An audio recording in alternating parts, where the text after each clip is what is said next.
Alright students, let's discuss chapter 10, light, reflection and refraction today. See, I already uploaded a video about this chapter and explained to you about light. But I thought let's do it again with the help of this particular chapter of your textbook. Now right now your textbook chapter number 10 should be open and keep looking at the same thing. I'm sure you can hear my voice and you can also probably see my face. But let's discuss this now in detail. First of all, if you can look at it carefully, see, let's write from the beginning. We see a variety of objects in the world around us. However, we are unable to see anything in the dark. On lighting up the room, things become visible. What makes things visible? You see, look at this line. What makes things visible? First of all, of course, for things to become visible, light must fall on objects. Because when light falls on objects, light gets reflected. That reflected light is what makes things visible. If things, objects do not reflect light, then you can't see it. In other words, for example, objects which are black, they absorb most of the light. Objects which are white, they reflect most of the light, and that's why they appear black or white. A blue colored object reflects only blue light. It absorbs all other forms of light and therefore it appears blue in color. Similarly, an object which is red in color reflects only red colored light, but it absorbs all other colors of light. So the object appears red in color. Now look further. During the day, the sunlight helps us to see objects. An object reflects light that falls on it. This reflected light, when received by our eyes, enables us to see things. See, this is the most important part. This reflected light, when it is received by our eyes, the reflected light falls on our eyes and we are able to see different objects. We are able to see through a transparent medium as light is transmitted through a transparent medium like air or water. There are a number of common wonderful phenomena associated with light, such as image formation by mirrors, the twinkling of stars, the beautiful colors of the rainbow, bending of light by a medium, and so on. A study of the properties of lights helps us to explore them. Now in the morning I gave you a video in which I explained to you about the characteristics or properties of light. Light is a form of energy. Light waves travel in the form of transverse waves. And these transverse waves have an up and down kind of wave-like motion. The upper part of the wave is called the crest. The lower part of the wave is called the trough. The distance between two crests or trough is called lambda or wavelength, and the number of time it vibrates per second is called its frequency.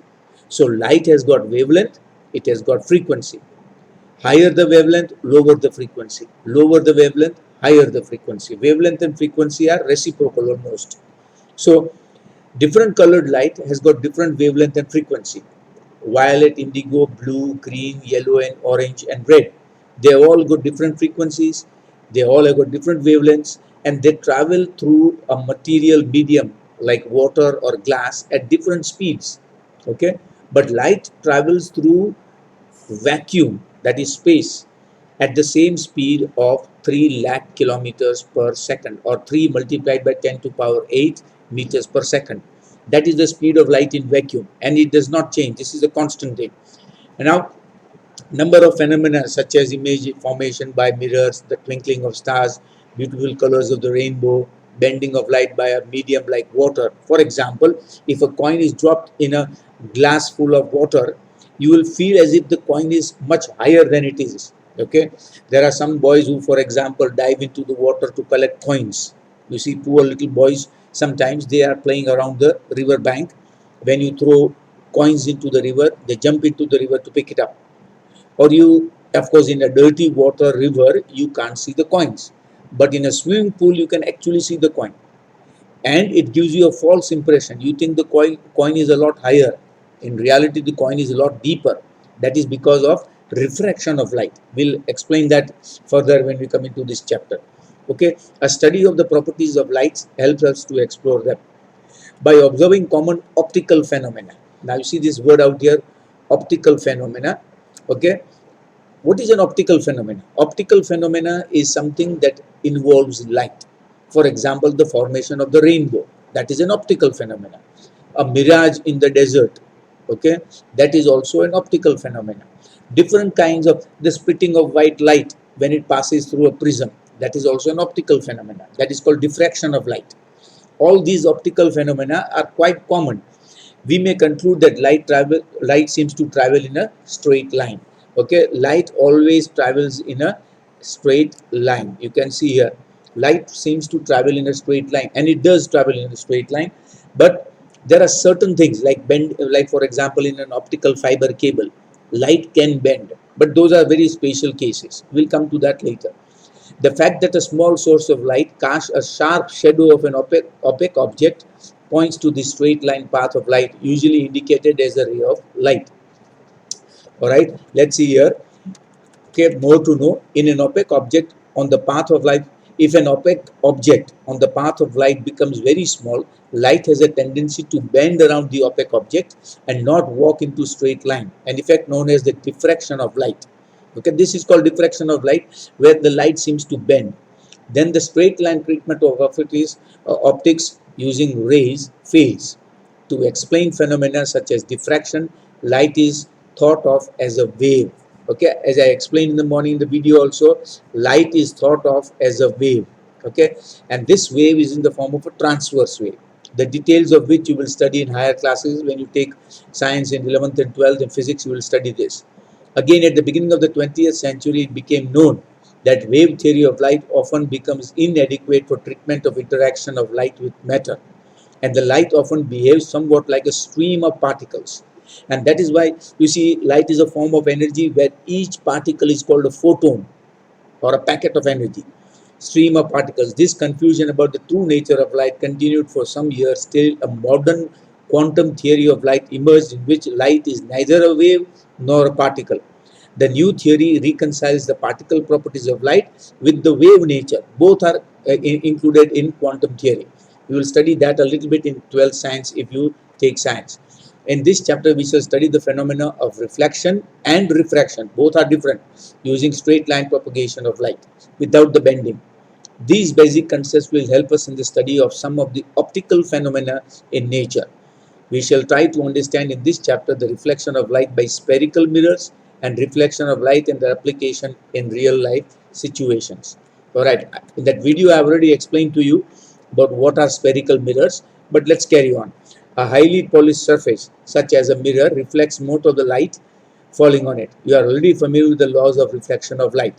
Okay, the laws of reflection of light are, you can see, number one, and these two are the laws of reflection of light. What are they? The angle of incidence is equal to the angle of reflection, and the incident ray, the normal to the point at the point of incidence, the incident ray, the reflected ray, and the normal to the mirror at the point of incidence all lie in the same plane. Okay, they all lie in the same plane.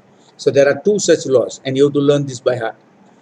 These laws of reflection are applicable to all types of reflecting surfaces, including spherical mirrors and spherical surfaces. You are familiar with the formation of image by a plane mirror. What are the properties of the image? I explained to you what a plane mirror. A plane mirror is a simple mirror. Okay, you call it a PLAIN or PLANE. Generally, you see there are two versions: PLANE plane mirror or PLAIN plain simple mirror. But a plain mirror is the mirror that we use at home in our bathrooms. That mirror always produces a virtual and erect image. Image, here see, image formed by a plain mirror is always erect and virtual. The size of the image is equal to the size of the object. Okay, you can see here. And the image is formed behind the mirror.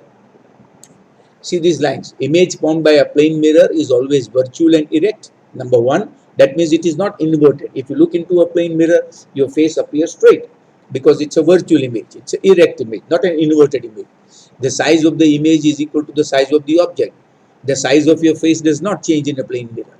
The image formed is far behind the mirror as the object is in front of it. So if you go towards the mirror, your image also comes closer to the mirror. If you go further away from the mirror, your image also goes further away, and the image is laterally inverted. This also I have explained. Lateral inversion means side inversion. The left becomes right and right becomes left. When you look into a mirror and you touch your right ear, it looks as if the image is touching the left ear. Okay. If you touch your cheek on the right hand side, the image will touch the cheek on the left hand side, because the image is facing each other, image and the object. This is called lateral inversion. Left becomes right and right becomes left.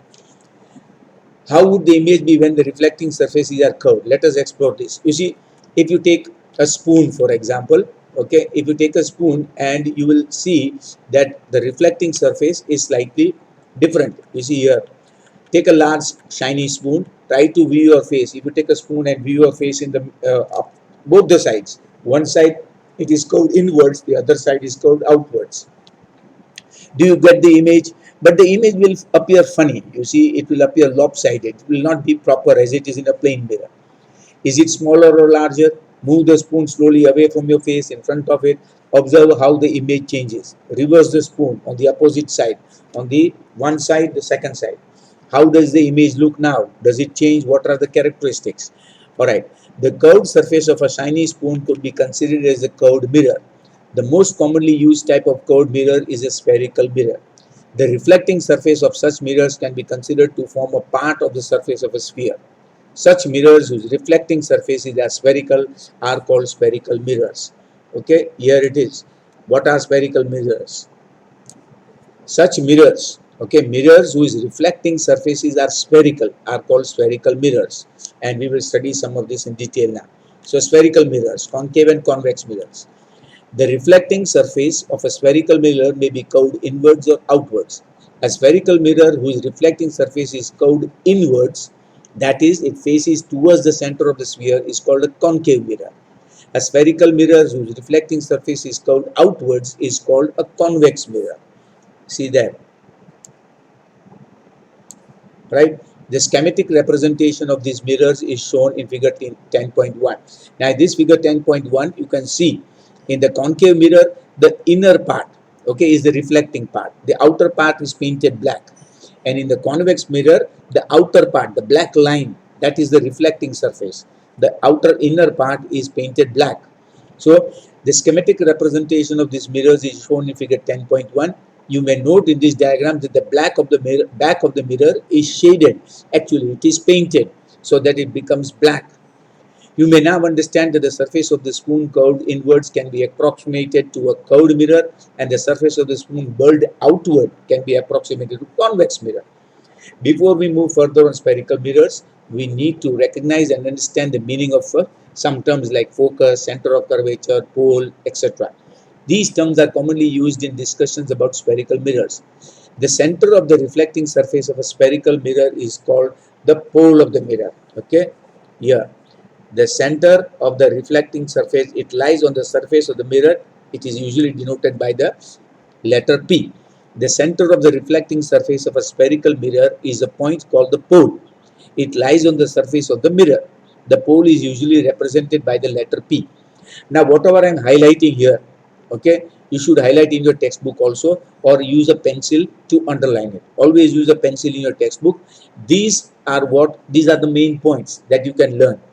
Alright, let's see further. The reflecting surface of a spherical mirror forms a part of a sphere. This sphere has a center. This point is called the center of curvature of the spherical mirror. So if you take a ball, as I explained in the video, and cut a part of it, that part becomes a spherical mirror, but it is cut from a sphere, and therefore it has got a center, and this center is called the center of curvature of the mirror. Is called the center of curvature of the spherical mirror, and this is represented by the letter C. It is represented by the letter C.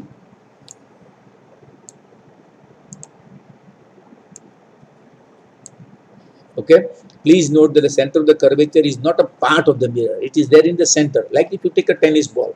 Okay, the center of the tennis ball is like a sphere. The center of the tennis ball is inside. It is not part of the surface. In the same way, here the center of the sphere or the center of the curvature of the mirror is not part of the mirror. It lies inside the sphere. Please note the center of curvature is not a part of the mirror, it lies outside its reflecting surface. The center of the curvature of a concave mirror lies in front of it. However, it lies behind the mirror in case of a convex mirror. So if you, for example, if the outer surface, okay, is painted black, then the inner surface becomes concave. So in case of a concave mirror, okay, the center lies this way in the inner part. In case of a convex mirror, it lies on the opposite side. However, it lies behind the mirror in case of a convex mirror. You may note that this is figure in 10.2 A and B. The radius of the sphere of which the reflecting surface of a spherical mirror forms a part is called the radius of curvature. Now look at this part here, and it is represented by R.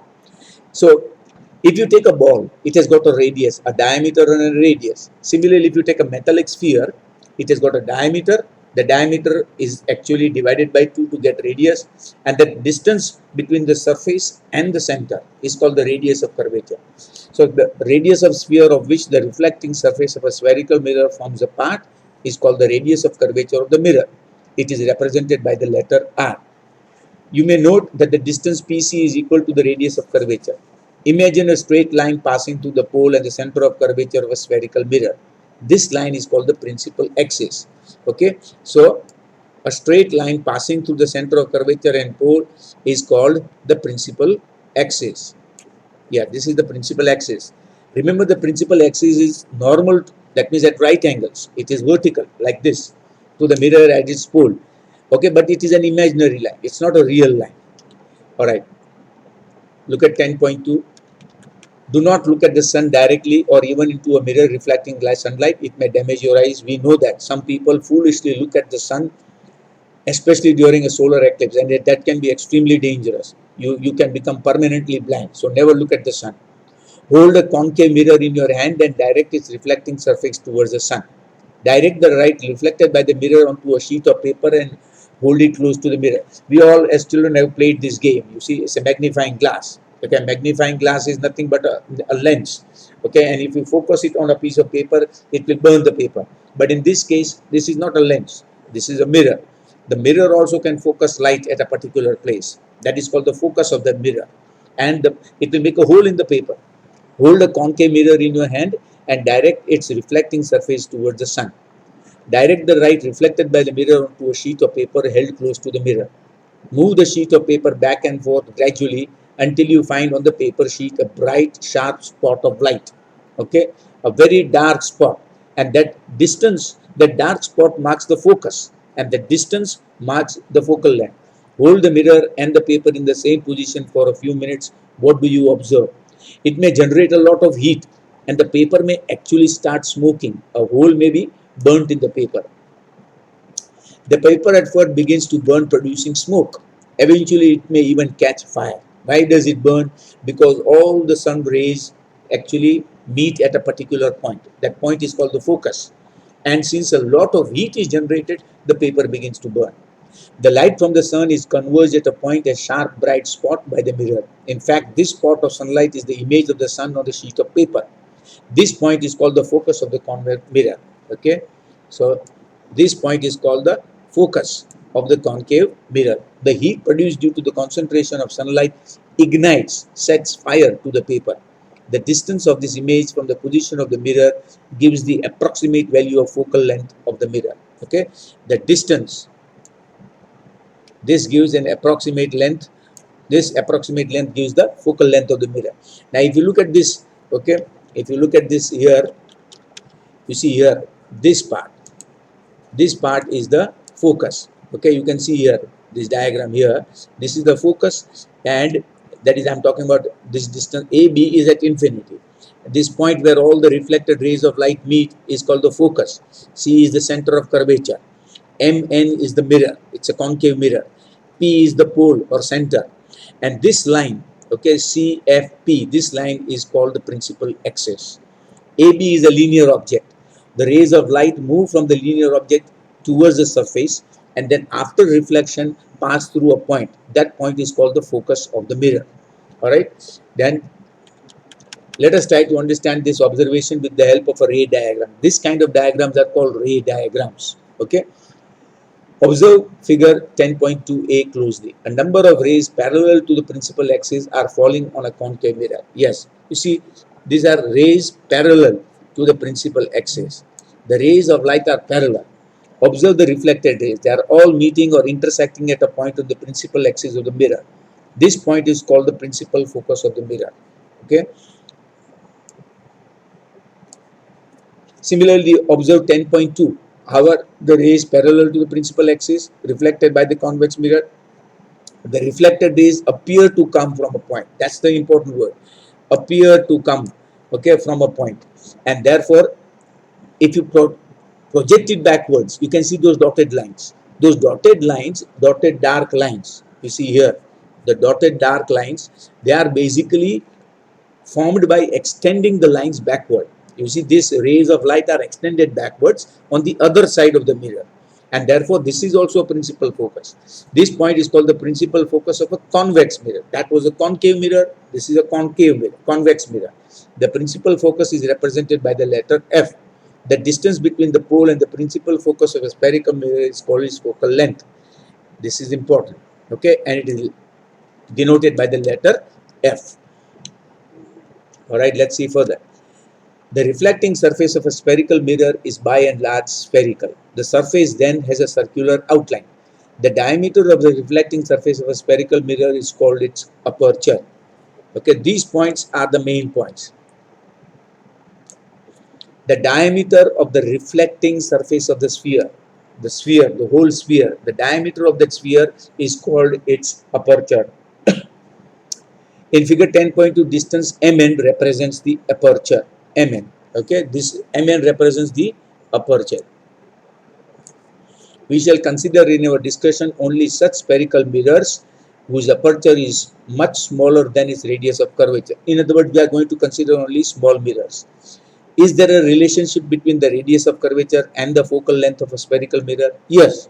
The radius of curvature is always half the, or rather the focal length is half the radius of curvature, or the radius of curvature is twice the focal length. For a spherical mirror or small aperture, the radius of curvature is found to be twice the focal length. See, this is important. Okay, R is equal to 2F. Radius of curvature is twice the focal length. This implies that the principal focus of a spherical mirror lies midway between the pole and the center of curvature. Now we come to some important part, image formation by a spherical mirror. This I have covered in the video. I have just started it. I'll be explaining more in detail. You have studied about the image formation by a plane mirror. You have also known the nature, position, relative size, magnification, whether it is small or large. How about the images formed by spherical mirrors? How can we locate the image by a concave mirror for different positions of the object? If you place a linear object in front of a convex or concave mirror, where will the image be formed? Will the image be smaller than the object or larger? Will it be magnified or diminished? Okay. Will the image be real or virtual? And are they enlarged, diminished, or the same size? We have to see all those things by seeing what kind of image can be formed.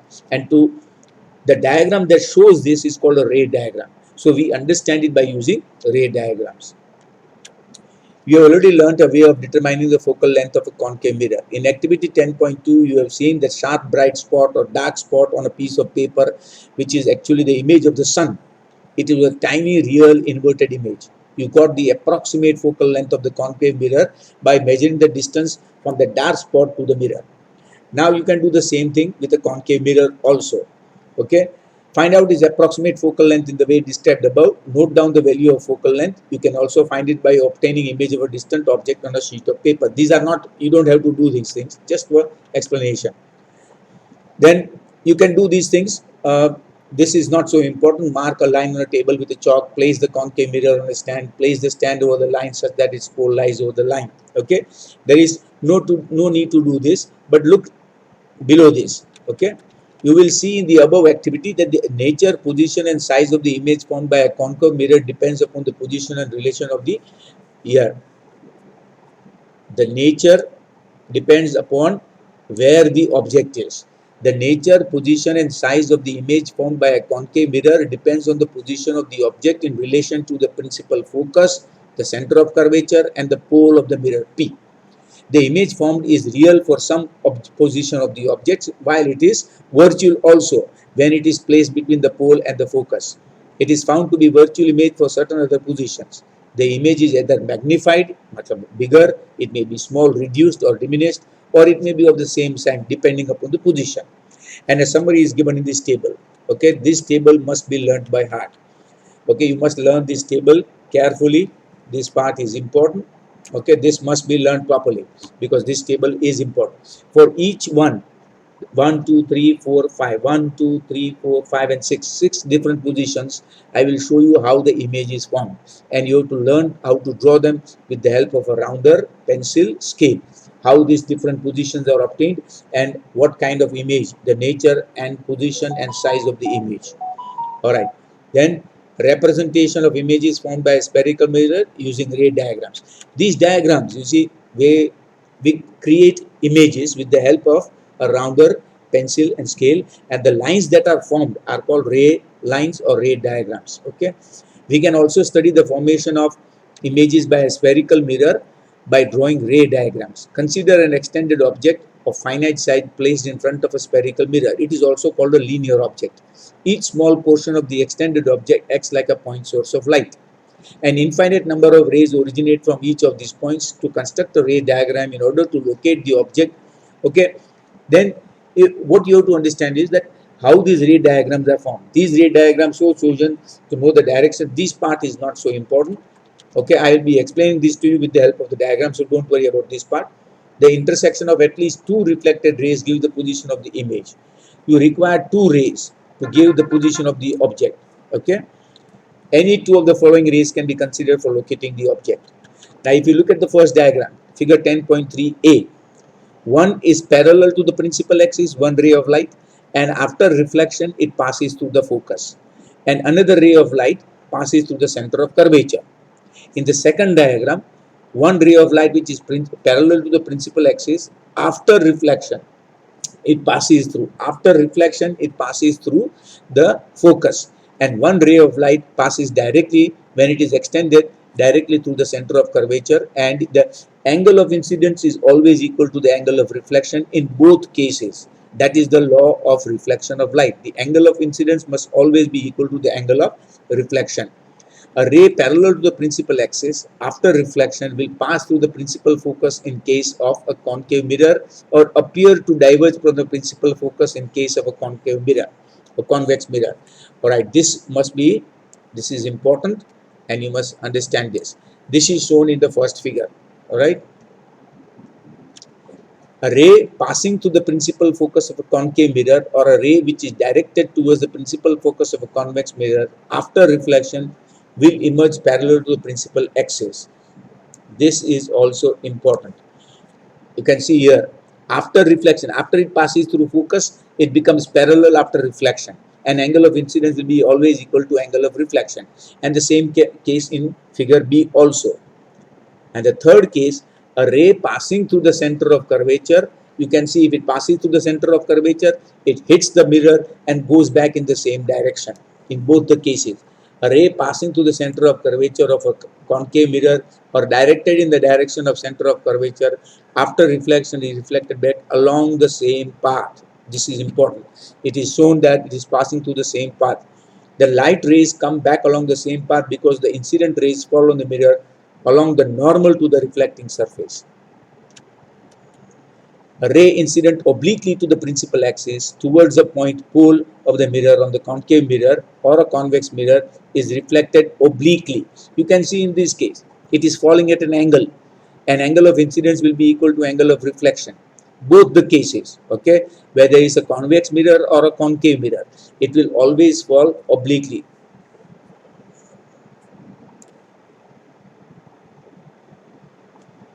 This part is important, okay. Remember that all the above cases, the laws of reflection of light are always followed. The angle of incidence is always equal to the angle of reflection. At the point of incident, the incident ray is reflected in such a way that the angle of incidence is always equal to the angle of reflection.